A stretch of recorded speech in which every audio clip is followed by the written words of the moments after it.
Assalamualaikum warahmatullahi wabarakatuh. Halo pemirsa setia TV Peduli dimanapun Anda berada.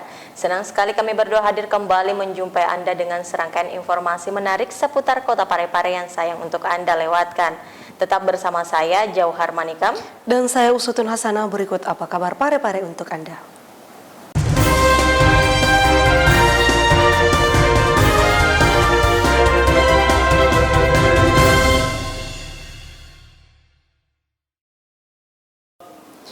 Pemirsa, Majelis Anak Soleh bekerja sama dengan Pola Pertolongan Allah atau PPA Learning Center Makassar memberikan donasi kepada anak-anak pecinta Al-Quran serta kaum duafa di Kota Parepare. Majelis Anak Soleh atau MAS Kota Parepare bekerja sama dengan Pola Pertolongan Allah atau PPA Learning Center Makassar memberikan donasi berupa bingkisan kepada para anak pecinta Al-Quran serta anak-anak kaum duafa yang ada di Kota Parepare. Kegiatan tersebut diselenggarakan di lapangan tenis indoor Kompleks Rumah Jabatan Wali Kota Parepare pada Senin 26 April 2021. Ketua Pola Pertolongan Allah atau PPA Makassar, Rais, mengatakan kegiatan yang diselenggarakan ini merupakan kegiatan rutinitas yang diselenggarakan setiap tahunnya. Tidak hanya dilaksanakan di Kota Parepare, tapi semua daerah yang ada di Sulawesi Selatan.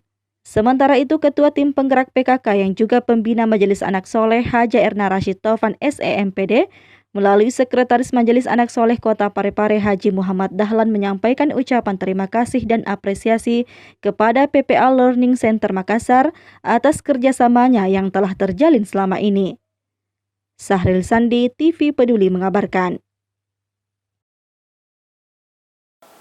Saudara, Kementerian Dalam Negeri melaksanakan puncak peringatan Hari Otonomi Daerah ke-26 secara virtual yang diikuti oleh Wakil Wali Kota Parepare Haji Pangeran Rahim di Baruga Kompleks Rumah Jabatan Wali Kota Parepare. Wakil Wali Kota Parepare Haji Pangeran Rahim bersama Forum Komunikasi Pimpinan Daerah atau Forkopimda Kota Parepare mengikuti puncak peringatan Hari Otonomi Daerah yang ke-25 tahun 2021 yang diselenggarakan oleh Kementerian Dalam Negeri Republik Indonesia secara virtual di Gedung Baruga Kompleks Rumah Jabatan Wali Kota pada Senin 26 April 2021.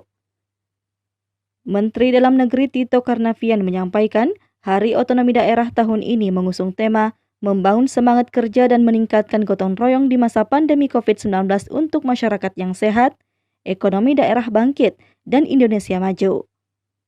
Sementara itu, Wakil Presiden Republik Indonesia Profesor Dr. Kiai Haji Ma'ruf Amin dalam sambutannya menyampaikan, Hari Otonomi Daerah saat ini merupakan momentum yang sangat tepat karena melihat kembali dinamika dan tantangan yang dihadapi pemerintah daerah di masa yang akan datang melalui kebijakan otonomi daerah. Pemerintah daerah leluasa menyelenggarakan pemerintahan sendiri dan juga dengan peran serta dari masyarakat dalam memajukan daerah. Sahril Sandi, TV Peduli mengabarkan. Pemirsa, dengan bertajuk Brimo Peduli Bulan Suci Ramadan 1442 Hijriah, personil Batalion B Pelopor Satuan Brimo Polda Sulawesi Selatan menggelar bakti sosial. Berikut liputan selengkapnya. Personil Batalion B Pelopor Satuan Brimo Polda Sulawesi Selatan menggelar bakti sosial bertajuk Brimo Peduli Bulan Suci Ramadan 1442 Hijriah. Hal itu dilakukan dengan dilakukannya anjang sana ke panti asuhan, pesantren, para pensiunan Brimob Warakawuri, dan masyarakat kurang mampu di Kota Parepare. Kegiatan tersebut dipimpin langsung oleh Komandan Batalion B Pelopor Kompol Sapari didampingi Ketua Ranting Bayangkari, serta bersama sejumlah jajaran Batalion B Pelopor. Komandan Batalion B Pelopor Satuan Brimob Polda Sulawesi Selatan Kompol Sapari mengatakan, bakti sosial Brimob peduli kepada panti asuhan dan masyarakat kurang mampu dilakukan dengan memberikan bantuan berupa sembako swadaya seluruh personil Batalion B Pelopor dan Bayangkari. Melalui bakti sosial ini diharapkan mampu meringankan beban mereka yang membutuhkan, terutama di saat bulan Ramadan seperti saat ini. Ya, kami dari Batalion B Pelopor saat Bermuda Sulsel pada hari ini Jumat, ya kita melaksanakan bakti sosial ya, Brimob Peduli untuk memberikan sembako, sehingga pada hari ini terkumpul sembako secara keseluruhan dan alhamdulillah ya pagi ini kita bisa bersilaturahmi di Yayasan Pesantren Hidayatullah. Kita serahkan sembako untuk keperluan anak-anak kita di sini. Di mana tiap tahun memang kita sering di sini untuk memberikan bantuan. Dan alhamdulillah bulan suci Ramadan ini 1442 Hijriah, anggota Brimob dan Bayangkari ya memberikan bantuan berupa sembako untuk kegiatan di pesantren ini. Erwin, TV Peduli mengabarkan. Pemirsa, kita beralih ke informasi berikutnya. Banyaknya kasus tenaga migran yang dideportasi karena tidak mengantongi dokumen resmi. Dinas Tenaga Kerja terus meningkatkan koordinasi dengan pihak-pihak terkait untuk melakukan penindakan terhadap oknum-oknum penyalur tenaga kerja.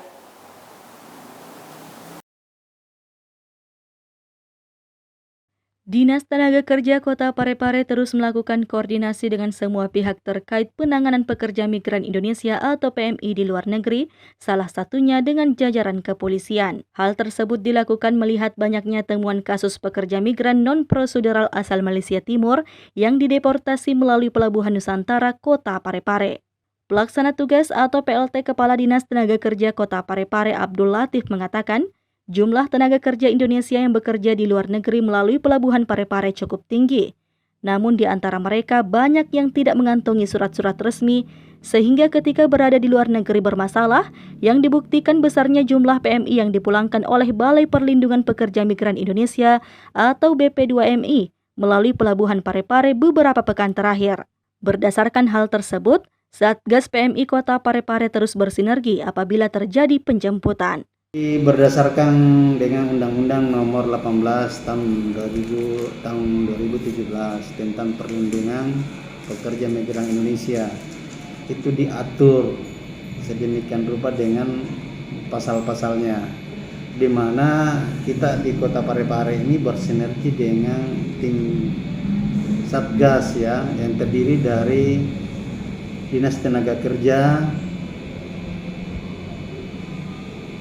Kota Parepare, kemudian BP2MI, kemudian kantor imigrasi, kemudian kepolisian, KP3, Dinas Catatan Sipil dan Dinas Sosial. Ini bersinergi setiap penjemputan yang ada untuk menangani daripada PMI yang datang dari Nunukang.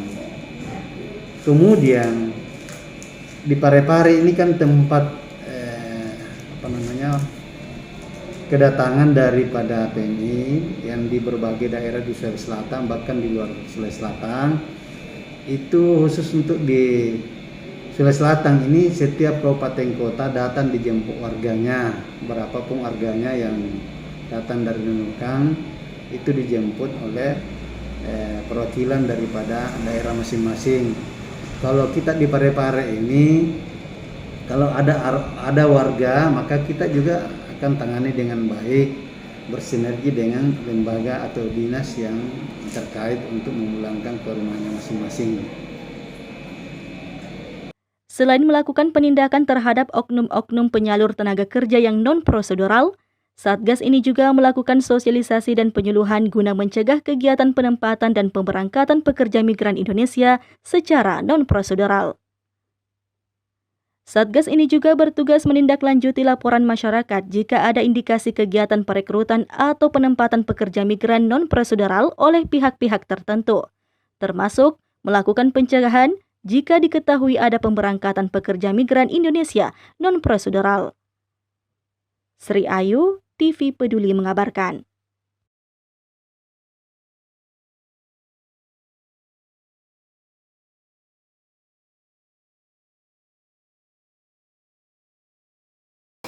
Pemirsa, kelompok wanita tani atau KWT di Kota Parepare menerima bantuan program pemanfaatan pekarangan pangan lestari untuk tahun 2021 guna meningkatkan ketersediaan aksesibilitas dan pemanfaatan pangan untuk rumah tangga. Sebanyak 2 kelompok wanita tani atau KWT di Kota Parepare menerima bantuan program pemanfaatan pekarangan pangan lestari atau P2L untuk tahun 2021. Di antaranya KWT Mawar Melati yang terletak di Kecamatan Ujung dan KWT Lestari yang berlokasi di Kecamatan Bajokeke Barat. Adapun tujuan P2L guna meningkatkan ketersediaan, aksesibilitas dan pemanfaatan pangan untuk rumah tangga dengan kebutuhan pangan yang beragam, bergizi seimbang dan aman, serta meningkatkan pendapatan rumah tangga melalui penyediaan pangan yang berorientasi pasar. Hal tersebut diungkapkan Kepala Bidang Konsumsi Penganekaragaman dan Keamanan Pangan usai melakukan peninjauan di 2 KWT tersebut baru-baru ini. Namanya P2L, yaitu pemanfaatan pekarangan lestari, di mana kegiatan ini bertujuan untuk meningkatkan ketersediaan pangan untuk rumah tangga dan pemanfaatan pekarangan yang ada di rumah tangga masing-masing. Dengan pangan ini kita bisa mengambil hasil dari pangan berimbang, beragam, seimbang, dan bebas aman untuk dikonsumsi.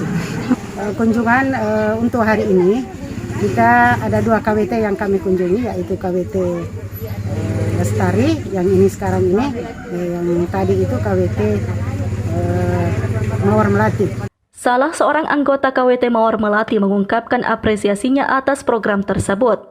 Pemberdayaan KWT dinilai sebagai upaya untuk memandirikan wanita tani lewat pengwujudan potensi yang mereka miliki dengan meningkatkan peran dalam membangun pembangunan pertanian dan ikut berperan dalam program-program yang mengarah pada pemberdayaan perempuan dalam keberhasilan pembangunan pertanian.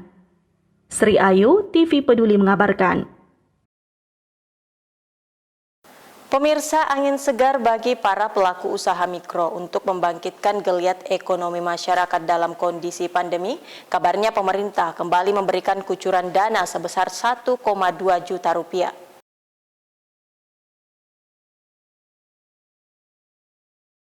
Pemerintah kembali membuka peluang bagi para pelaku usaha mikro untuk mendapatkan kucuran dana berupa bantuan langsung tunai di tahun 2021. BPUM dibuka seluas-luasnya bagi para pelaku usaha mikro. Pelaku usaha yang mengajukan dan layak diberikan bantuan akan menerima BLT sebesar 1,2 juta rupiah. Berdasarkan mekanisme yang ada, BPUM tahun 2021 mengalami perbedaan dari tahun sebelumnya. Di tahun ini, data yang diterima atau langsung di kabupaten kota mendaftar secara manual atau lewat dinas koperasi atau dinas yang membidangi koperasi dan UKM, di mana untuk Kota Parepare, yakni Dinas Tenaga Kerja Kota Parepare. Kepala Dinas Tenaga Kerja Kota Parepare Abdul Latif yang ditemui beberapa waktu lalu menjelaskan sejumlah syarat bagi masyarakat yang ingin mendaftar BPUM. 3 di antaranya, yakni tidak sedang menjalani atau menerima kredit usaha rakyat atau KUR, warga negara Indonesia, dan memiliki kartu tanda penduduk atau KTP. Berdasarkan dengan mekanisme yang ada, itu BPUM tahun 2021 berbeda dengan tahun sebelumnya. Ya. Sekarang ini data yang diterima atau langsung di kabupaten kota, mendaftar secara manual lewat dinas koperasi atau dinas yang membidangi untuk koperasi dan UKM, di mana Parepare ini adalah dinas tenaga kerja dan di dalamnya itu adalah bidang koperasi dan usaha kecil. Penyalur daripada bantuan ini ada masing-masing kabupaten kota lewat bank yang ditunjuk oleh pemerintah, dalam hal ini BRI, kantor bank BRI dengan BNI yang menyalurkan bantuan lewat itu kalau sudah lolos daripada verifikasi.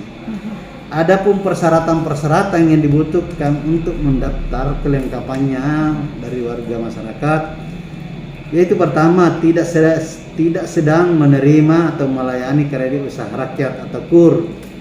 Yang kedua, warga negara Indonesia. Ketiga, memiliki kartu tanda penduduk atau KTP elektronik. Yang keempat, fotokopi KK. Dan persyaratan kelima, memiliki foto usaha. Dia memiliki usaha sendiri. Keenam, memiliki surat keterangan usaha dari kepala desa atau lurah setempat. Kemudian mempunyai nomor HP atau yang aktif HP-nya yang bisa dihubungi oleh penyalur daripada bantuan tersebut. Yang terakhir, bukan ASN, bukan anggota TNI dan bukan anggota kepolisian, dan bukan pegawai BUMN atau pegawai BUMD. Itu yang selain itu dipersyaratkan untuk ikut di dalam mendapatkan bantuan. Jadi selain daripada 8 syarat tadi yang diperbolehkan, yang 8 itu tidak diperbolehkan, mulai dari ASN, TNI, Polri dan BUMN dan atau BUMD itu tidak diperkenankan atau sedang menerima kredit KUR dari pemerintah. Sri Ayu, TV Peduli mengabarkan.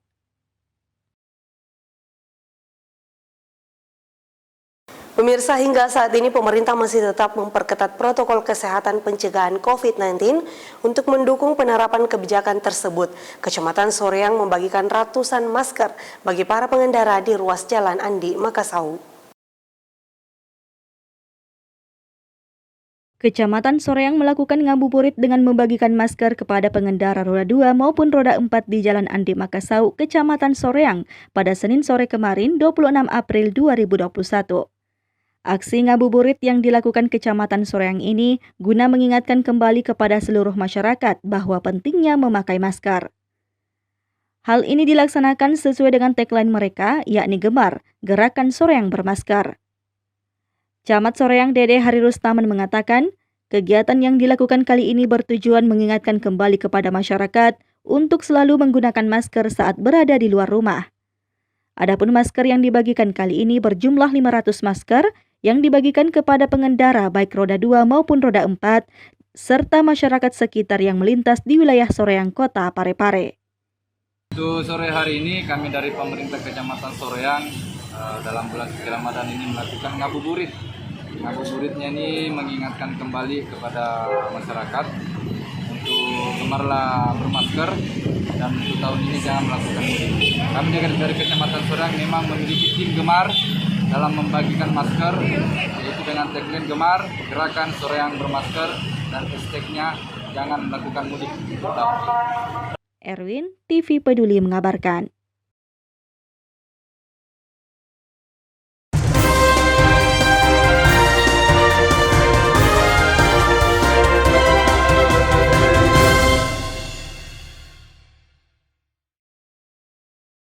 Pemirsa, itulah tadi sajian terakhir dari kami dan tetap perbaharui informasi Anda dengan menyaksikan seluruh program persembahan dari TV Peduli.